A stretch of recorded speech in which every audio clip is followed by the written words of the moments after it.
What is up, guys? What is up? So happy to be back, especially after the bad movie week last weekend. And we're back with some more reviews. This weekend, we have some bangers right here. Started with Eleanor the Great, the film debut of none other than the Black Widow herself, Scarlett Johansson. What are my thoughts? Let's get into it. All right, so what is Eleanor the Great about? This film starts June Squibb. I know her from the film Thelma, which she was fantastic in. Such a great comedy. The actor, I believe, she's getting up there. She's about 95 years old, I believe. But she does an outstanding job over here also. Our protagonist, after 70 years of friendship, she moves back to New York City with her daughter. Longing for a now missing connection, she befriends a 19-year-old student. Now, this happens because her best friend passes away and she's actually a Holocaust survivor. So, our protagonist finds herself accidentally at a support group for such folks. This kind of reminded me of a movie I just reviewed, which was fantastic, called Twinless. It kind of has a similar vibe, at least in that particular detail.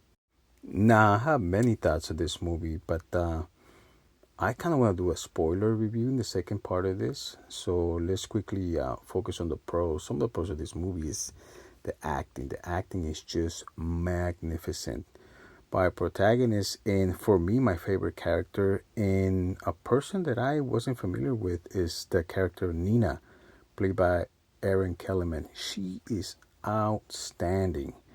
Man, I actually had a couple of moments there where she got me with some allergies there in the movie theater. Now I'm gonna give my review right away so I can go into some of the details of what didn't work for me. Um, I actually really like this movie. I do recommend you go to a movie theater to watch it. I give this movie 3.5 stars. 3.5 stars. Definitely catch this movie in the movie theater and support this type of film so they can keep making it. Now, I'm about to go into some of the cons of this film. So, some of these do have spoilers. So, if you don't want to hear about it, this is the part where you stop watching it. So, I'm going to give you about 3 seconds. One, two, three. You've been warned.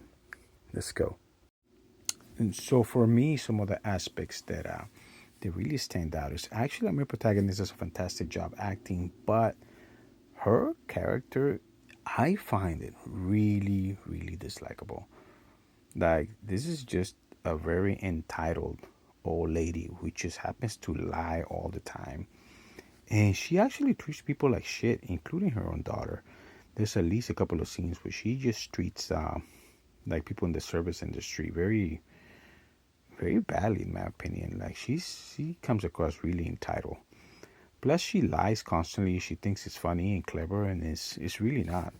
That's how she mainly gets in trouble in this story.